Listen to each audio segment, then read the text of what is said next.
विद्यार्थियों, अगर आपको यूपी बोर्ड एग्जाम में, अगर आपको बोर्ड एग्जाम में बायोलॉजी में 100 में 100 नंबर आपको स्कोर करना है, आपने पढ़ाई की है अच्छी बात है, लेकिन अगर 15 दिन में 100 में 100 नंबर आपका कंफर्म करना चाहते हो तो इन एनसीईआरटी टॉपिक को जरूर तैयार कर लेना।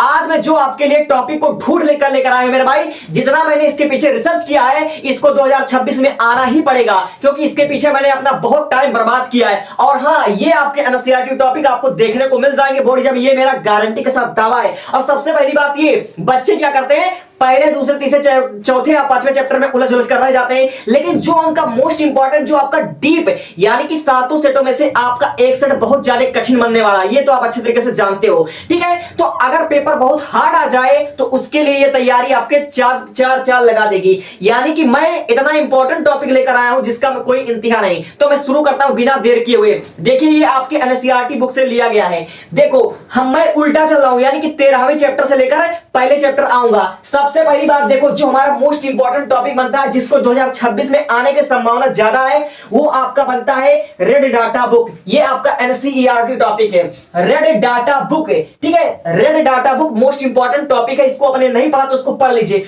और हाँ, IUCN और WWF ये आपके मोस्ट इंपॉर्टेंट टॉपिक बनते हैं। और हाँ, ये WWE कोई वो फाइट वाइट नहीं है, ये IUCN कोई फाइट नहीं है, ये क्या है, एक संगठन है, ठीक है। ये वन्य जीव संरक्षण को बचाने के लिए ये दो विधियां हैं, ठीक है। ये आपके बोर्ड एग्जाम 2026 में देखने को मिल सकता है, ये एनसीईआरटी टॉपिक है। और हाँ, आपका एनसीईआरटी टॉपिक जो कि बोर्ड एग्जाम 2026 में गारंटी के साथ आपका आएगा, ये मैं लिख कर देता हूं, वो है पवित्र उपवन। पवित्र उपवन 2026 में आएगा, एनसीईआरटी टॉपिक है। और इस समय पवित्र उपवन का मतलब क्या होता है? पवित्र उपवन का मतलब यह होता है, जब हम किसी वृक्ष को, जब हम किसी पेड़ को देवता मानकर उसकी पूजा करते हैं तो उसी को हम पवित्र उपवन कहते हैं। लेकिन ये आपका लॉन्ग क्वेश्चन में बन सकता है। और इस समय भारत में आप लोग जानते हो कि अरावली जो पहाड़ का जो जंगल कटा है, इससे ये वाला टॉपिक बहुत ज्यादा चर्चा में हो सकता है, आपको 2026 में देखने को मिल जाए। यानी कि जब वृक्ष को देवी देवता मानकर उसकी पूजा करते हैं तो वही होता है पवित्र उपवन। ये आप लोग बहुत डीप से पढ़ लेना, एनसीईआरटी टॉपिक 2026 में जब भी मिलेगा आपको लॉन्ग क्वेश्चन में, यानी 5 नंबर आपको देकर जाएगा, ठीक है।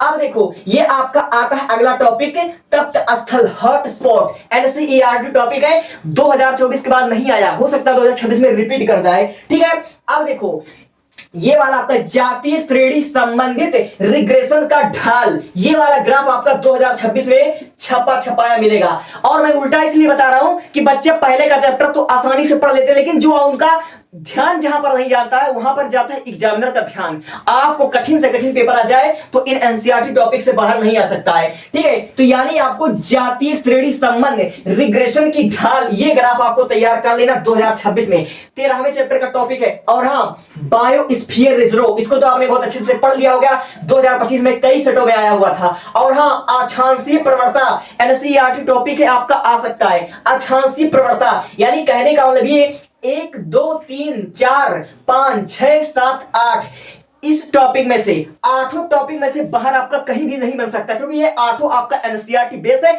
और इस चैप्टर के सारे मल्टीपल चॉइस को आप लोग क्लियर कर लीजिएगा। मल्टीपल चॉइस से हमारे जितने डाउट सब क्लियर हो जाते हैं, ठीक है। अब आइए 12वें चैप्टर में, यानी कि इस वाले चैप्टर में मोस्ट इंपॉर्टेंट जो आपके आने के 110% चांसेस है एनसीईआरटी पैटर्न पर आधारित। देखो, पिरामिड है, ठीक है, परितंत्र पिरामिड आपका जब भी आएगा आपका लॉन्ग क्वेश्चन में बनेगा, ठीक है। पारिस्थितिक तंत्र शॉर्ट में आपका बन सकता है, ठीक है। खाद्य श्रृंखला तथा खाद्य जाल श्रृंखला में अंतर। और हाँ, एक बार मैं बताना चाहता हूं, आपके 12वें चैप्टर से ज्यादातर उसका अंतर ही पूछा जाता है। अगर मैं आपको कह दूं कि बायोलॉजी के 13 चैप्टर में सबसे ज्यादा अंतर किस चैप्टर से आते हैं, तो सबसे ज्यादा अंतर आपके 12वें चैप्टर से आते हैं। और हो सकता है कभी कभार 5वें चैप्टर में से आपको अंतर देखने को मिल जाता है, लेकिन इस चैप्टर से ज्यादातर आपको अंतर देखने को मिलता है, ठीक है। तो यानी कि आपको परितंत्र पिरामिड पढ़ लेना है, पारिस्थितिक तंत्र पढ़ लेना है, खाद्य श्रृंखला तथा खाद्य जाल में आपको अंतर पढ़ लेना है।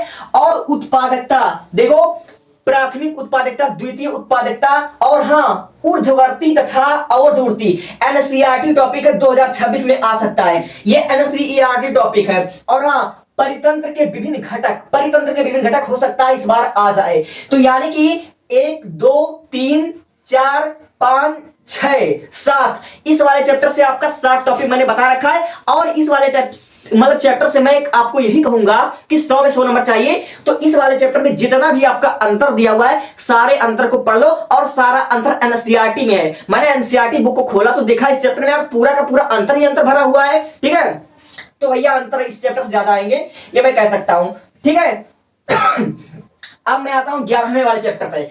11वें वाले चैप्टर में 2026 में आपको पता है कि की स्टोन प्रजाति आपको देखने को मिलेगा। की स्टोन प्रजाति 2026 में देखने को मिलेगा। अब देखो आयु पिरामिड एक ट्रेंडिंग टॉपिक है जो आपको 2026 में देखने को मिल सकता है। और सह परोपकारिता 2 नंबर को आपको आ सकता है। ठीक है, सहभोजिता सहजीवन 2 नंबर का आ सकता है, 1 नंबर का आ सकता है। ठीक है, अब जातियों में प्रतियोगिता ये आपका जब भी आता है 4 नंबर में आता है। ठीक है, जातियों में प्रतियोगिता प्रतिस्पर्धा आपको देखने को मिल जाएगा, गारंटी के साथ कह रहा हूं। ठीक है, अब आगे देखिए समष्टि के मॉडल। ठीक है, समष्टि के मॉडल एक एनसीईआरटी टॉपिक है, यानी कि संभार तंत्र समष्टि एक एनसीईआरटी टॉपिक है। ठीक है, एनसीईआरटी टॉपिक 2026 में आपको देखने को मिल सकता है। समष्टि के मॉडल, समष्टि के मॉडल आपके एनसीईआरटी बुक में है, एनसीईआरटी बुक है। ठीक है, समष्टि के मॉडल संभार तंत्र तथा समष्टि, संभार तंत्र तथा समष्टि देखने को आपको 100% देखने को मिलेगा। अब देखिए महत्वपूर्ण टॉपिक जो आपके एनसीईआरटी बुक में दिया हुआ है, इसको आप लोग पढ़े बिना मत जाना। देखो 10वें वाले चैप्टर का एलिसा। ठीक, एलिसा किसी के गर्लफ्रेंड का नाम नहीं है, एलिसा एक मतलब कोई संगठन है, उसके बारे में आपको पढ़ लेना है, एनसीईआरटी में दिया हुआ था। और जीएमओ इसके बारे में पढ़ लेना बाबू, जीएमओ मोस्ट इंपॉर्टेंट टॉपिक है। और देखो gene therapy, gene therapy NCERT topic है, इसको पढ़ लेना। अब एबीए यानी कि एडिनोसिन, ठीक है, डीएमिनेज, एडिसोन डीएमिनेज। अब आपका आता परजीवी जंतु, परजीवी जंतु आपका 1 या 2 नंबर में आ सकता है, परजीवी जंतु 1 या 2 नंबर में आ सकता है, यानी कि आपका मोस्ट इंपॉर्टेंट टॉपिक लेकर आया हूं ओनली एनसीईआरटी बेस पर। ठीक है, और इसको आपने तैयार कर लिया तो मुझे लगता है पेपर कठिन भी आएगा तो आप लोग मार नहीं खाओगे, कभी भी मार नहीं खाओगे, आप कर ले जाओगे। पूर्णतः एनसीईआरटी टॉपिक है। अब आते हैं जरा इधर ध्यान आपका भटकाते हैं। ठीक है, इसको आप लोग अच्छे तरीके से देखो। अब आते हैं आपका 9वां चैप्टर। 9वें वाले चैप्टर में आपका मोस्ट इंपॉर्टेंट टॉपिक बनता है 2026 की दृष्टि से ई कोलाई जीवाणु। ई कोलाई जीवाणु जब भी आपका आता है 4 नंबर में आता है। अब देखिए पीसीआर पर टिप्पणी, पीसीआर पर टिप्पणी एक एनसीईआरटी टॉपिक है। पीसीआर कोई वो नहीं है मटर वटर, पीसीआर एक एनसीईआरटी टॉपिक है, इसको आपको पढ़ लेना है। ठीक है, अब प्लाज्मिड के बारे में पढ़ लेना है। अब आपको पढ़ लेना है जेनेटिक इंजीनियरिंग, ये आपका एनसीईआरटी टॉपिक है, 2025 में बहुत ज्यादा आया था। जेनेटिक इंजीनियरिंग 2025 में भी आया था, हो सकता है इस बार आ जाए। अब देखो आपको पढ़ लेना है प्रतिबंध एंजाइम। ठीक है, प्रतिबंध एंजाइम पढ़ लेना है। अब आपको पढ़ लेना है, ठीक है, क्या लिखा है, क्लोनिंग वाहक का चित्र। ठीक है, क्लोनिंग वाहक का चित्र एक एनसीईआरटी टॉपिक है। अब आपको पढ़ लेना है बिलोडित होज, ठीक है, रिएक्टर, बिलोडित, ठीक है, बिलोडित होज रिएक्टर एक एनसीईआरटी टॉपिक है। ठीक है, एनसीईआरटी टॉपिक है, ये आपको पढ़ लेना है। ठीक है, अब देखो 8वें वाले चैप्टर से आपको पढ़ लेना है क्लॉट बस्टर के रूप में जीवाणु। ठीक है, एक एनसीईआरटी टॉपिक है, क्लॉट बस्टर के रूप में जीवाणु के महत्व को समझाइए, जीवाणु के योगदान को समझाइए। अब आपको पढ़ लेना है साइनोबैक्टीरिया, साइनोबैक्टीरिया देखने को मिल सकता है। अब देखो प्रतिजैविक उत्पादन या 3 कवक के नाम आपको पढ़ लेना, गारंटी के साथ फंसेगा। और बायोगैस में सूक्ष्म जीवों का भूमिका 2026 में यह छपा छपाया मिलेगा। ठीक है, बायोगैस में सूक्ष्म जीवों की भूमिका आपको देखने को मिल सकता है। अब सूक्ष्म जीवों में औषधि के निर्माण के महत्व, और हाँ ये आपको लैब के बारे में पढ़ लेना है और बीओडी के बारे में पढ़ लेना है। लैब के बारे में पढ़ लेना, बीओडी के बारे में पढ़ लेना। लैब बीओडी महत्वपूर्ण टॉपिक है, 2026 में देखने को मिल सकता है। और हाँ कुछ महत्वपूर्ण डायग्राम आपको देखने को मिल सकता है। ठीक है, तो आपको 2026 में ये डायग्राम देखने को मिल सकता है। बीजांड का मादा जनन तंत्र का 100% मैं लिख कर देता हूं आएगा।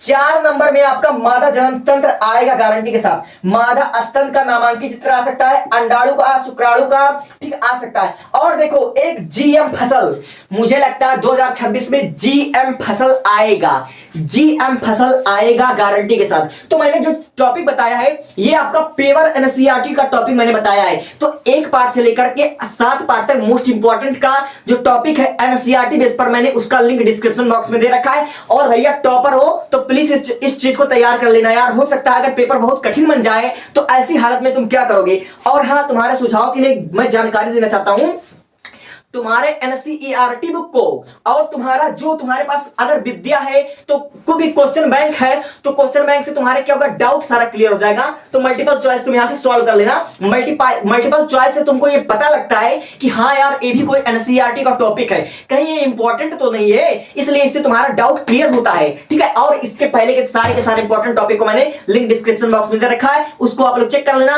और ये मोस्ट इंपॉर्टेंट टॉपिक यार, पेपर कठिन से कठिन आ जाएगा तो इससे बाहर नहीं आएगा, कठिन से कठिन पेपर आ जाएगा तो इससे बाहर नहीं आएगा। Take a screenshot and move for next. और बाकी सब्जेक्ट का मैंने बहुत अच्छे से समझाया, उसको अगर देख लो तो ज्यादा बेहतर रहेगा। ठीक है।